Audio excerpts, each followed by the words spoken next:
দুনিয়াতে যদি ভালো কাজ করে যাইতে পারো, দুনিয়ার জিন্দেগিটা যদি সুন্দরভাবে যদি কাটিয়ে যাইতে পারো, তাহলে হাসর মিজান ফুলসিরাত সবকিছু তোমার জন্য সহজ হয়ে যাবে। আরে যদি কবরের মধ্যে আটকা পড়ে যাও, তাহলে তো অনেক ভয়াবহ বিপদের মধ্যে পড়ে যাইবা।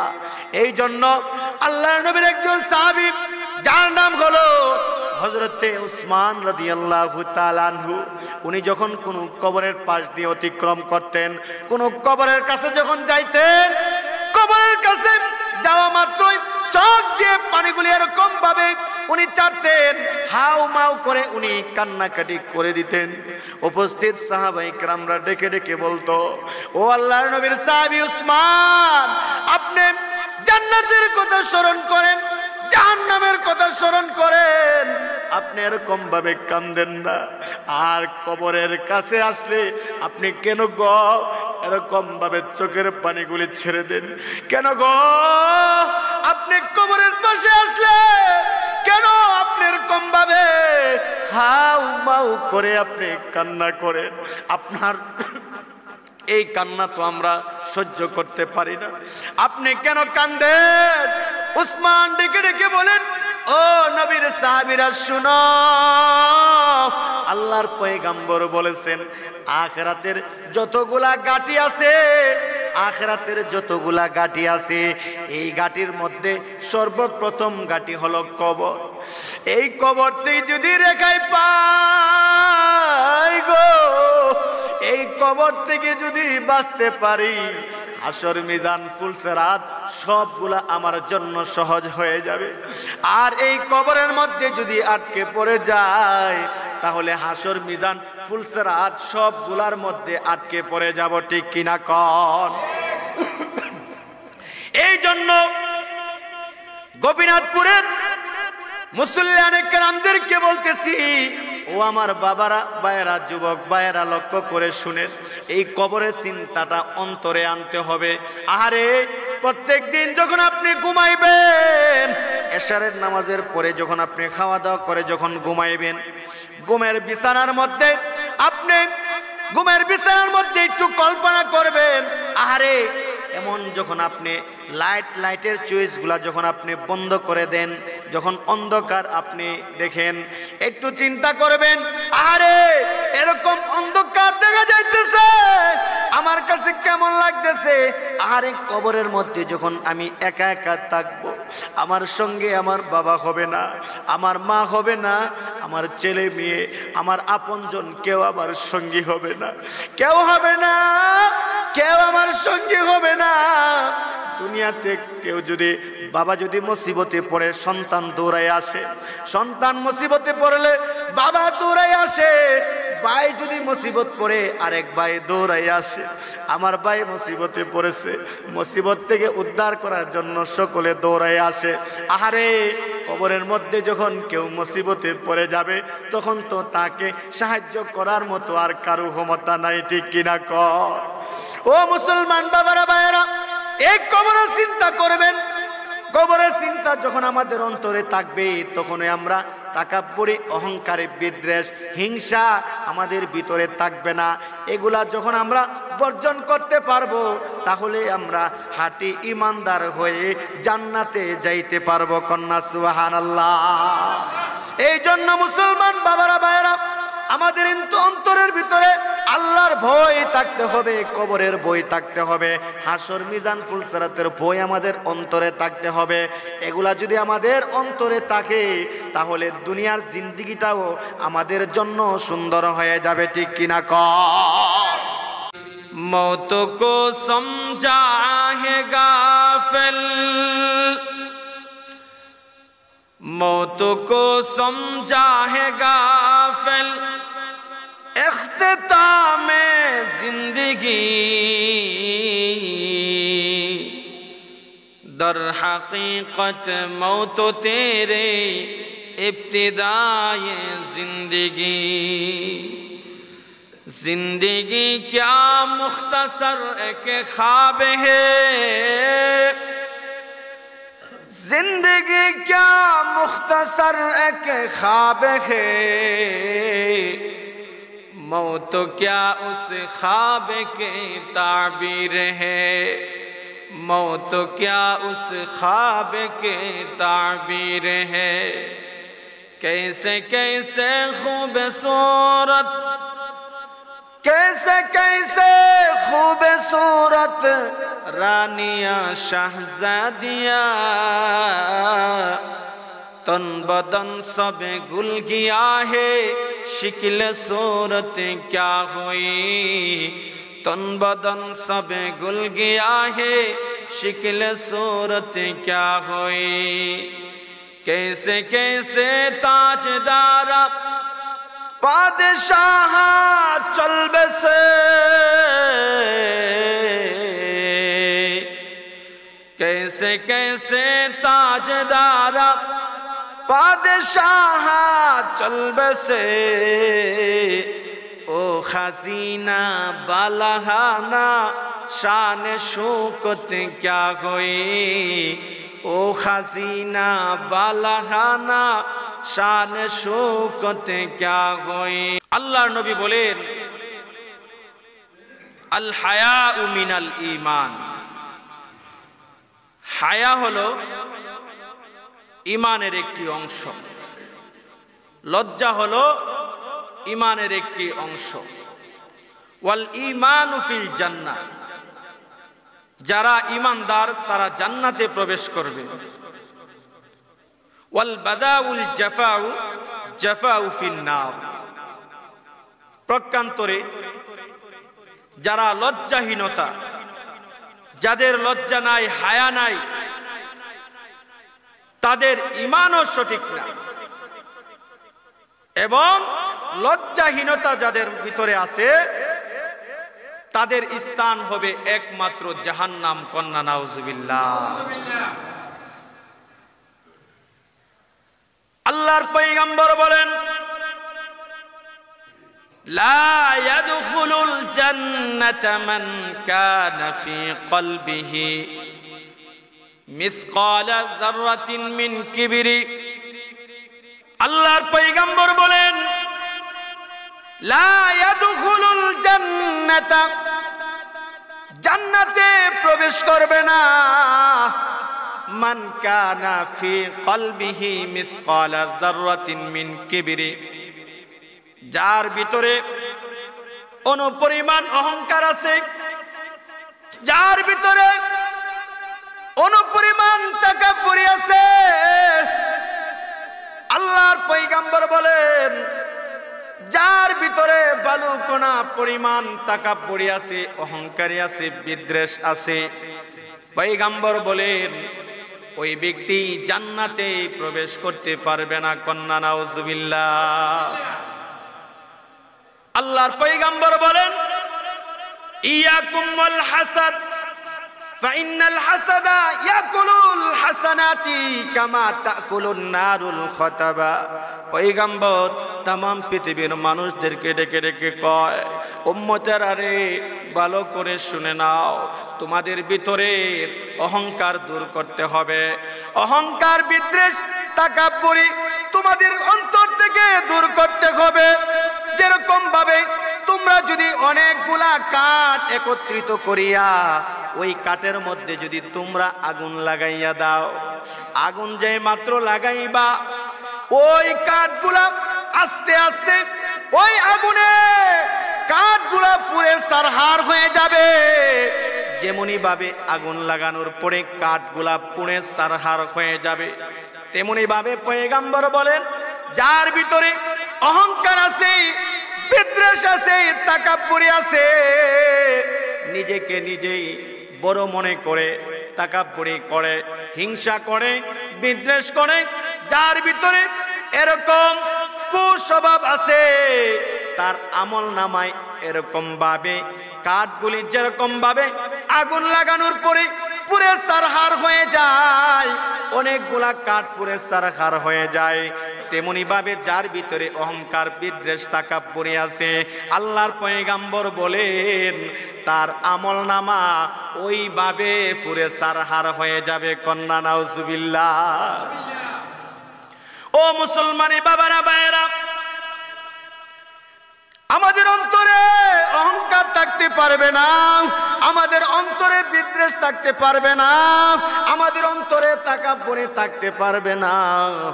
যারা নিজেকে নিজে ছোট মনে করে, যাদের ভিতরে অহংকারী নাই, তাকাব্বুরি নাই, ওই সমস্ত লোকের জন্য মহান আল্লাহ তৈরি জান্নাতে রেডি করে রাখছে। কন্যা সুবহানাল্লাহ। আল্লাহ নবীর একজন সাহাবী, বিখ্যাত সাহাবী, যার নাম হলো আব্দুল্লাহ ইবনে উমর ইবনুল আস।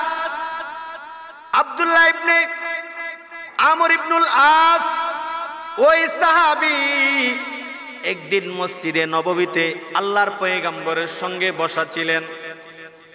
আব্দুল্লাহ ইবনে আমর ইবনুল আস রাদিয়াল্লাহু তাআলা আনহু আল্লাহর পয়গম্বরের সঙ্গে যখন মসজিদে নববীতে বসা ছিলেন, এমন সময় আল্লাহর পয়গম্বর সাহাবায়ে কেরামদেরকে ডেকে ডেকে কয়, সাহাবীরা রে শুনো, এই দিক দিয়ে এখন যে একটা লোক মসজিদে নববীতে প্রবেশ করবে, ওই লোকটা জান্নাতি। কন্যা সুবহানাল্লাহ। কে বলেছে? পয়গম্বরে আরবি সাল্লাল্লাহু আলাইহি ওয়াসাল্লাম বলেন, ও সাহাবীরা শুনো, এই মুহূর্তে মসজিদে নববীতে যেই লোকটা এখন প্রবেশ করবে, ওই লোকটা জান্নাতি। সুবহানাল্লাহ। আব্দুল্লাহ ইবনে আমর ইবনুল আস বলেন, আমরা সমস্ত সাহাবায়ে কেরামরা তাকিয়ে রইলাম, আহারে এখন যে কোন সাহাবী মসজিদে নববীতে প্রবেশ করে, উনি তো অত্যন্ত ভাগ্যবতী, অত্যন্ত ভাগ্যবান। যেই জায়গায় আল্লাহর পয়গম্বর বলেছেন ওই লোকটা জান্নাতি, অবশ্যই মহান আল্লাহ তাকে জান্নাতের মালিক বানিয়ে দেবে।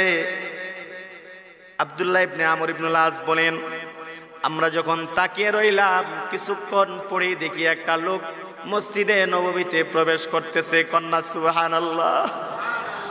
আর আওয়াজ দিয়ে বলেন সুবহানাল্লাহ। ওই লোকটা মসজিদে নববীতে প্রবেশ করেছে, ওই লোকটা ওযু যে করেছে, ওযুর পানিগুলি চেহারা দিয়ে টপ টপ করে মসজিদে টপ টপ করে ওযুর পানিগুলি চেহারা থেকে পড়তেছে। আল্লাহু আকবার বলেন। আব্দুল্লাহ ইবনে আমর ইবনুল আস বলেন, আমরা সকলে তাকিয়ে রইলাম, ওই লোকটার চেহারা দিয়ে ওযুর পানিগুলি টপ টপ করে পড়তেছে। তার বাম হাতের মধ্যে জুতা ছিল, ওই জুতাগুলি মসজিদের একটা কিনারার মধ্যে রাখলো। রাখার পরে ওই লোকটা আল্লাহর নবীর কাছে, আমাদের যে মজলিস ছিল, এই মজলিসের মধ্যে লোকটা বসলো। বসার পরে আল্লাহর পয়গম্বর মসজিদে নববীতে কিছুক্ষণ যাবত কথাবার্তা বললেন, আমাদেরকে নসিহত করলেন। আমাদেরকে নসিহত করার পরে আমরা সকলে যখন এই মজলিস শেষ হওয়ার পরে যখন আমরা সকলে চলে যাইতেছি, সমস্ত সাহাবায়ে কেরামরা চলে যাইতেছে, আব্দুল্লাহ ইবনে আমর ইবনুল আস বলেন, আমার অন্তরে একটা ইচ্ছা আসলো, আরে আল্লাহর নবী যেই লোকটাকে জান্নাতি বলেছে, আমার একটু যাচাই বাছাই করতে হবে, আমার দেখতে হবে কেন এই লোকটাকে জান্নাতি বলেছে, ওই লোকটা কি আমল করে, যে আমলের বিনিময়ে আল্লাহর নবী লোকটাকে জান্নাতি বলেছে, আমার একটু দেখতে হবে। এই বলে সকলে যখন চলে গেল, আব্দুল্লাহ ইবনে আমর ইবনুল আস বলেন, আমি লোকটার কাছে গেলাম, গিয়ে বললাম, ভাই আমি আমার বাবার কাছ থেকে বলে আসছি 3 দিন যাবত আমি বাড়িতে আসবো না, 3 দিন যাবত আমি ঘরে আসবো না, আমার বাবার কাছে আমি এই কথা বলে আসছি। এ ভাই, তুমি আমাকে কি তোমার সঙ্গে 2-3 দিন থাকার জন্য তুমি আমাকে নিবা? আল্লাহর নবীর সাহাবীর কাছে যখন আব্দুল্লাহ ইবনে আমর ইবনুল আস বলতেছেন, ওই সাহাবী বলেন, ঠিক আছে আমার সঙ্গে চলেন। আব্দুল্লাহ ইবনে আমর ইবনুল আস ওনার আসল কথা হলো উনি জানতেন, জানার জন্য যে এই লোকটা কি আমল করার কারণে জান্নাতি হয়েছে আমার একটু দেখার আছে, আমি একটু দেখব। উনি যদি ভালো আমল করে আমি এই আমলগুলো করব, কারণ আল্লাহর নবী ওই লোকটাকে জান্নাতি বলেছে। এই বলে আব্দুল্লাহ ইবনে আমর এই লোকের সঙ্গে গেলেন, উনার বাড়িতে গেলেন। বাড়িতে যাওয়ার পরে রাতের বেলা যখন ঘুমাইলেন, ওই সাহাবীর সঙ্গে ঘুমানোর পরে আর ওই সাহাবী কিন্তু ঘুমান না। আব্দুল্লাহ ইবনে আমর ইবনুল আস রাদিয়াল্লাহু তাআলা উনি ঘুমান না। উনি ভাবতেছেন আমি দেখব রাতের বেলা কি নফল ইবাদত বন্দেগী করে, আমি একটু দেখব। এই বলে উনি সারাটা রাত চলে গেল কিন্তু ঘুমায় না। আর যে ব্যক্তিকে আল্লাহর নবী জান্নাতি বলেছে ওই লোকটা খুব আরাম করে রাতটা ঘুমাইছে। এশারের নামাজ পড়ার পরে ওই লোকটা নফল কোনো ইবাদত বন্দেগী করে নাই, কোনো তাসবিহ তাহলিল পড়ে নাই, কোনো ইবাদত বন্দেগী করে নাই। ইবাদত বন্দেগী না করে এশারের নামাজ পড়ে লোকটা ঘুমিয়ে গেছে। তখন আল্লাহর নবীর সাহাবী সারাটা রাত না ঘুমাইয়া উনি দেখতেছেন যাকে নবীজি জান্নাতি বলেছে ওই লোকটা কিন্তু নামাজ রাতে নফল ইবাদত বন্দেগী করলো না। এইভাবে ফজরের সময় যখন হলো ওই লোকটা আল্লাহর নবীর পিছনে গিয়ে ফজরের নামাজ জামাতের সাথে আদায় করলো। আব্দুল্লাহ ইবনে আমর ইবনুল আস বলেন এইভাবে এই লোকের সঙ্গে আমি দিনের বেলা ঘুরতে শুরু করলাম। দিনের বেলা ওই লোকটা কি নফল ইবাদত বন্দেগী করে আমার একটু দেখতে হবে। এইভাবে আমি লোকটার পিছনে পিছনে ঘুরতে শুরু করলাম। দিনের বেলা অন্য কোনো নফল ইবাদত বন্দেগী করতে আমি দেখি নাই, শুধু ফরজ ইবাদত বন্দেগী গুলা আদায় করে, 5 ওয়াক্ত নামাজগুলা শুধু সঠিকভাবে আদায় করে, অন্য কোনো ইবাদত বন্দেগী আমি দেখি নাই। অন্য কোনো তাসবিহ তাহলিল উনার জবান দিয়ে আমি এগুলা দেখি নাই। আমি শুধু দেখি 5 ওয়াক্ত নামাজ সঠিকভাবে আদায় করে। এইভাবে উনার সঙ্গে সারাটা দিন আমি কাটাইলাম। এইভাবে 1 দিন 2 দিন 3 দিন পর্যন্ত আমি উনার সঙ্গে ছিলাম। উনার সঙ্গে থাকার পরে আমি অন্য কোনো নফল ইবাদত বন্দেগী দেখি নাই, রাতের বেলা কোনো তাহাজ্জুদ নামাজ পড়তে আমি দেখি নাই। 3 দিন যাওয়ার পরে আমি এই লোকটাকে প্রশ্ন করে বললাম, এ ভাই, আল্লাহ নবী যে আপনাকে জান্নাতের সার্টিফিকেট দিয়েছে, জান্নাতি বলেছে, আমি তো 3 দিন যাবত আপনার সঙ্গে ছিলাম, আমি তো আপনার কোনো ইবাদত বন্দেগী আমি দেখি নাই, নফল কোনো ইবাদত বন্দেগী তো আমি আপনার সঙ্গে আমি আপনাকে দেখি নাই। আপনি এমন কি আমল করেছেন যার বিনিময়ে পয়গম্বর আপনাকে জান্নাতি বলেছে? এই লোকটা ডেকে ডেকে বলেন, এ আব্দুল্লাহ ইবনে আমর ইবনুল আস, শুনো, আল্লাহর নবী যদি আমাকে জান্নাতি বলে থাকে, মহান আল্লাহ অবশ্যই আমাকে জান্নাতে প্রবেশ করাবে। আর আওয়াজ দিয়ে বলেন সুবহানাল্লাহ। ও মুসলমান, এই লোকটা ডেকে ডেকে বলেন, রে আব্দুল্লাহ ইবনে আমর ইবনুল আস, শুনো, আল্লাহর নবী কেন আমাকে জান্নাতি বলেছে? আমার মনে হয় আমার ছোট্ট একটা আমল আছে। এই ছোট্ট আমলটা হলো, আমার ভিতরে কোনো অহংকার নাই, আমার ভিতরে কোনো তাকাব্বুরি নাই, আমার ভিতরে কোনো বিদ্বেষ নাই। দুনিয়ার সমস্ত মানুষের চাইতে আমি নিজেকে নিজে ছোট মনে করি। আমার ভিতরে অহংকারী নাই, তাকাব্বুরি নাই, বিদ্বেষ নাই, আমার প্রতি কারো প্রতি আমার কোনো হিংসা নাই। আব্দুল্লাহ ইবনে আমর ইবনুল আস বলেন, এই লোকটা এই কথা বলেছেন, ওই লোকের ভিতরে কোনো অহংকার নাই, তাকাব্বুরি নাই, বিদ্বেষ নাই, হিংসা নাই, পরনিন্দা নাই, ওইগুলা না থাকার কারণে আল্লাহর পয়গম্বর লোকটাকে জান্নাতি বলেছে। ও মুসলমান বাবারা ভাইয়েরা, এই লোকটার নাম হলো, ওই সাহাবী বলেন এই লোকটার নাম হলো হযরতে সাঈদ, হযরতে সাদ ইবনে সাদ ফিল জান্নাহ, আবু সাঈদ ফিল জান্নাহ। এই লোকটার নাম হলো হযরতে আবু সাঈদ, কন্যা সুবহানাল্লাহ। এই লোকটার নাম হলো হযরতে আবু সাঈদ। আল্লাহর নবী 10 জন সাহাবীকে জান্নাতের সার্টিফিকেট দিয়েছেন। আবু বকর জান্নাতি, উমর জান্নাতি, উসমান জান্নাতি, আলী জান্নাতি, এরকম ভাবে 10 জন সাহাবীকে জান্নাতের সার্টিফিকেট দিয়েছে। এর মধ্যে এই আবু সাঈদ জান্নাতি, কন্যা সুবহানাল্লাহ। কি কারণে জান্নাতি হয়েছে? কি কারণে? উনার অন্য কোনো ইবাদত বন্দেগী নাই, শুধু 5 ওয়াক্ত নামাজ সঠিকভাবে আদায় করে। উনার ভিতরে হিংসা নাই, তাকাব্বুরি নাই, বিদ্বেষ নাই। ও মুসলমান, দুনিয়াতে কেন হিংসা করব, তাকাব্বুরি করব, বাহাদুরি করব? দুনিয়াতে কিন্তু কেউ চিরস্থায়ী থাকতে পারবে না, কেউ চিরস্থায়ী থাকতে পারবে না। সকলে কিন্তু আসল ঠিকানা পরকালে চলে যেতে হবে। আজকে দুনিয়ার বাহাদুরি, দুনিয়ার তাকাব্বুরি, দুনিয়াতে হিংসা বিদ্বেষ, এগুলা যদি আমরা দেখাই, আমাদের আমলগুলা সবগুলা পুরে সারহার হয়ে যাবে।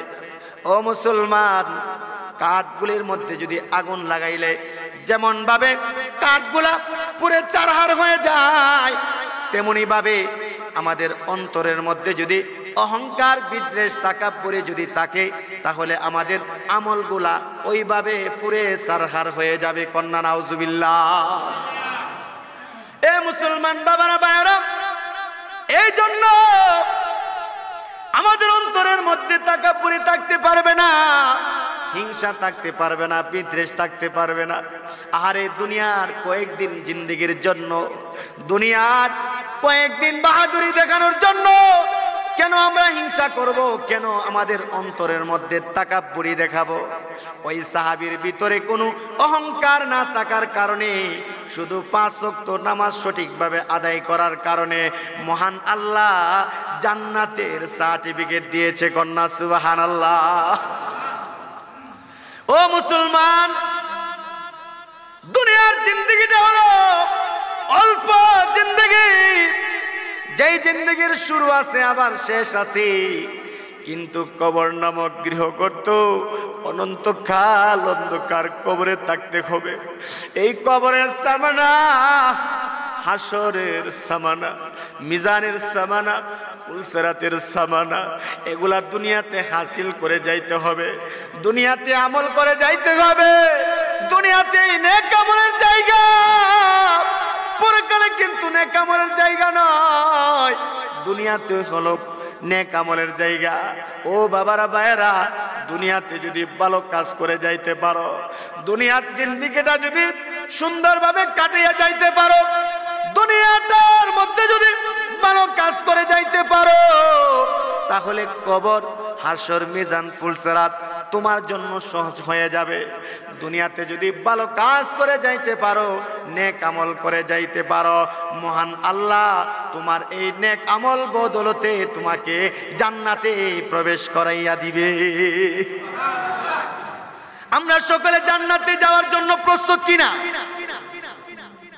কিছু লোক যেমন প্রস্তুত না, কইতে লইলে কষ্ট লাগে।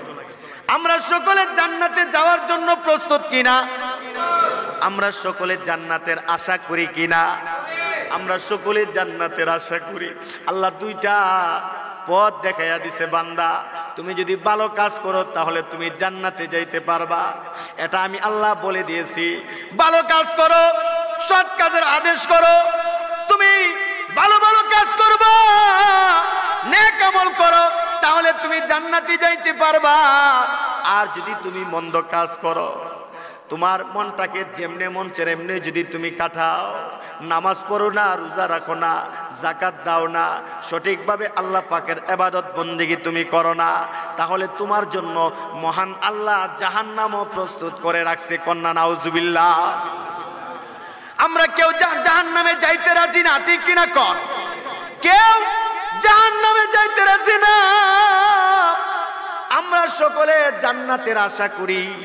এই জন্য আল্লাহ পাক রব্বুল আলামিন তাম পৃথিবীর মানুষদেরকে ডেকে ডেকে কয়, এ দুনিয়ার মানুষ শুনো, ইয়া আইয়ুহাল্লাযীনা আমানু কু আনফুসাকুম ওয়া আহলিকুম নার। হে ঈমানদাররা শুনো, হে আমার বান্দারা শুনো, হে আমার বান্দারা শুনো, হে ঈমানদাররা শুনো। আল্লাহ বলেন কু আনফুসাকুম ওয়া আহলিকুম নার।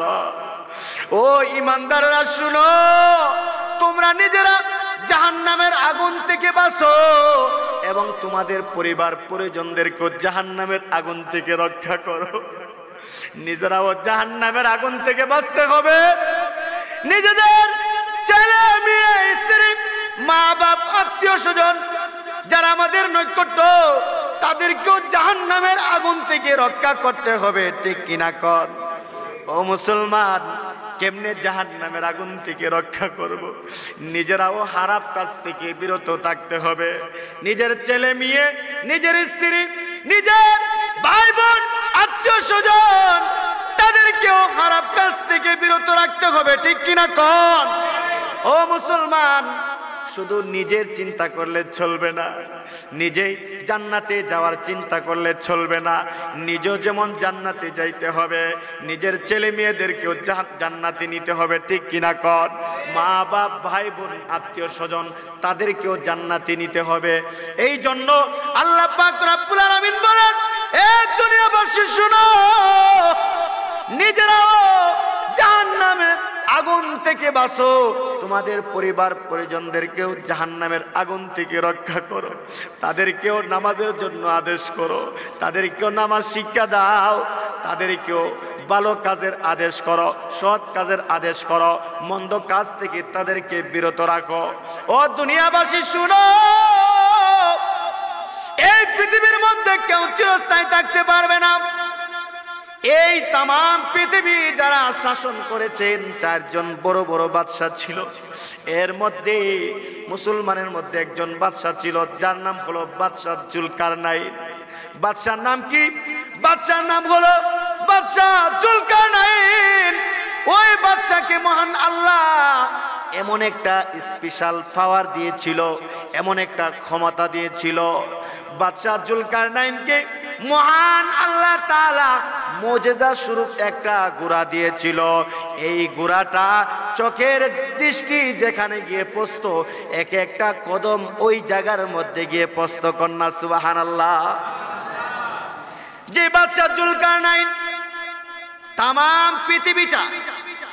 পৃথিবীটা যেখান থেকে সূর্য উদিত হয়, যেখানে গিয়ে সূর্য অস্তমিত হয়, এই তাম পৃথিবীটা বাদশা জুলকারনাইন এই ঘোড়াটা দিয়ে 2 বার ভ্রমণ করেছেন। কন্যা সুবহানাল্লাহ। এই বাদশা জুলকারনাইন মৃত্যুর আগ মুহূর্তে সন্তানদেরকে ওসিয়ত করে যায়, এ আমার প্রাণের সন্তানেরা, তোমাদেরকে কত আদর করে আমি লালন পালন করেছি। আমার সন্তানেরা শুনো, আমি তোমাদেরকে কত আদর সোহাগ দিয়ে তোমাদেরকে লালন পালন করেছি, তোমাদেরকে আমি এত মহাব্বত করে লালন পালন করেছি। এ সন্তানেরা শুনো, আমার যখন মৃত্যু হয়ে যাবে তখন আমার লাশটাকে গোসল করাইবা, আমার লাশটাকে কাফন করবা, আমার জানাজার নামাজ পড়াইবা, পড়ানোর পরে আমাকে কবরের মধ্যে শোয়ানোর কাপড় থেকে আমার 2টা হাত বের করে দিবা, বাহিরে বের করে দিবা। আমার 2টা হাত খালি হাত থাকবে।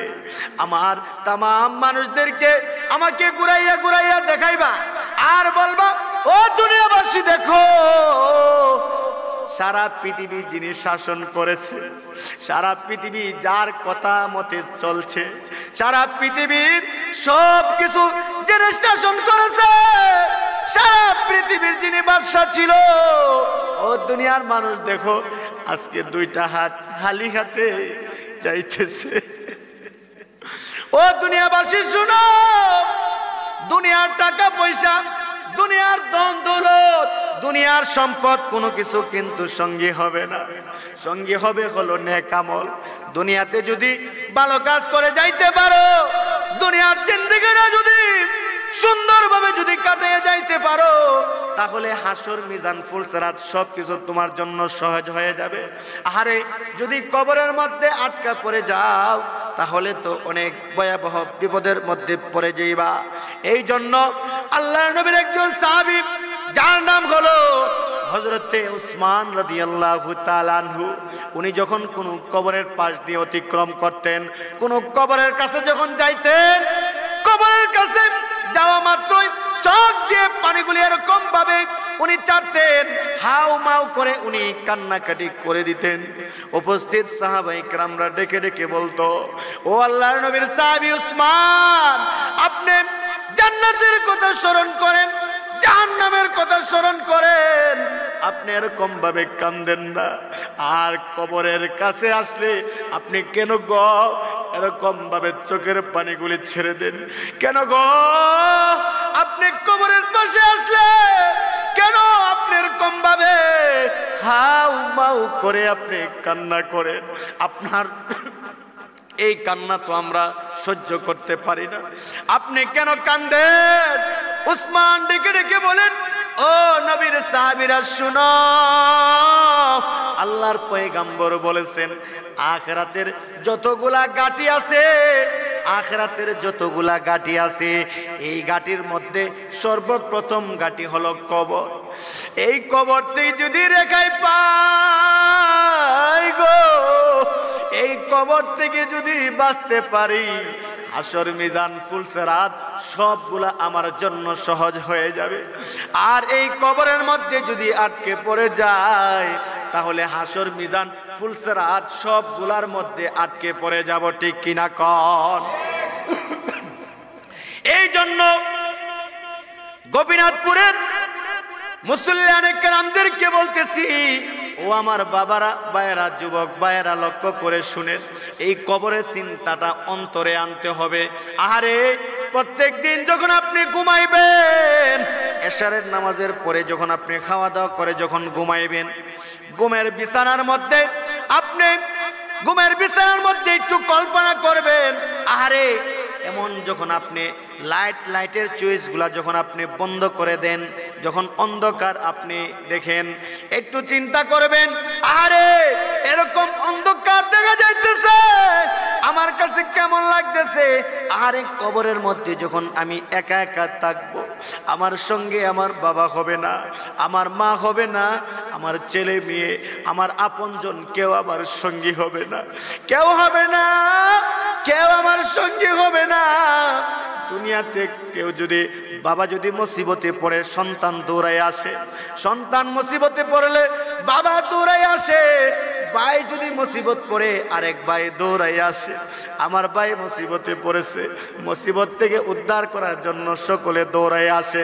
আহারে কবরের মধ্যে যখন কেউ মুসিবতে পড়ে যাবে, তখন তো তাকে সাহায্য করার মতো আর কারো ক্ষমতা নাই, ঠিক কিনা কর? ও মুসলমান বাবারা, ভাইয়েরা, এই কবরের চিন্তা করবেন। কবরের চিন্তা যখন আমাদের অন্তরে থাকবে, তখনই আমরা তাকাব্বুরি, অহংকারে, বিদ্বেষ, হিংসা আমাদের ভিতরে থাকবে না। এগুলা যখন আমরা বর্জন করতে পারবো, তাহলে আমরা হাঁটি ইমানদার হয়ে জান্নাতে যাইতে পারবো। কন্যা সুবহানাল্লাহ। এই জন্য মুসলমান বাবারা, ভাইয়েরা, আমাদের অন্তরের ভিতরে আল্লাহর ভয় থাকতে হবে, কবরের ভয় থাকতে হবে, হাসর মিজান ফুলসিরাতের ভয় আমাদের অন্তরে থাকতে হবে। এগুলা যদি আমাদের অন্তরে থাকে, তাহলে দুনিয়ার জিন্দেগিটাও আমাদের জন্য সুন্দর হয়ে যাবে, ঠিক কিনা কর? এই জন্য মুসলমান বাবারা, ভাইয়েরা, আমাদের অন্তরের ভিতরে তাকাব্বুরি, বিদ্বেষ, অহংকার এগুলা আমাদের ভিতরে থাকতে পারবে না। এগুলা আমরা সকলে বর্জন করব, এগুলার থেকে আমরা বিরত থাকব। কবরের চিন্তা, হাসর মিজান ফুলসিরাতের চিন্তা আমাদের অন্তরে ঢুকাইতে হবে, ঠিক কিনা কন? আল্লাহ পাক রব্বুল আলামিন আমাদের সকলকে যেন সঠিকভাবে দুনিয়ার জিন্দেগিটা যেন কাটাইয়া দুনিয়াতে যেন ভালো কাজ করে যেন আমরা যাইতে পারি, আখিরাত যেন আমাদের জন্য সহজ হয়, যেখানে গিয়ে অনন্তকাল থাকবো এটা যেন আমাদের জন্য সহজ হয়ে যায়। আল্লাহ পাক রব্বুল আলামিন আমাদের সকলকে 5 ওয়াক্ত নামাজ সঠিকভাবে আদায় যেন করতে পারি সেই তৌফিক দান করুন। মা বোনেরাও যেন তারা ঘরের ভিতরে যেন 5 ওয়াক্ত নামাজ সঠিকভাবে আদায় করতে পারে। মা বোনদেরকে আমি লক্ষ্য করে বলি, আপনারা ছেলেদের অজুহাত দেখাইয়া আমার সন্তান প্রস্রাব করে দিছে, আমার মেয়ে প্রস্রাব করে দিছে, এই বলে আমি নামাজ ছেড়ে দেব, না না, ও মা, আপনার কবরে আপনারই যাইতে হবে। আপনার মেয়ে আপনার সঙ্গে হবে না, আপনার ছেলেও আপনার সঙ্গে হবে না। মাগো, আপনারাও 5 ওয়াক্ত নামাজ সঠিকভাবে আদায় করেন। আল্লাহ পাক আমাদের সকলকে আল্লাহর নবীর তরিকা মতে জিন্দেগি কাটাইয়া যেন আখিরাতে যাইতে পারি সেই তৌফিক দান করুন। আখিরি দাওয়ানা আনিল হামদুলিল্লাহি রাব্বিল আলামিন।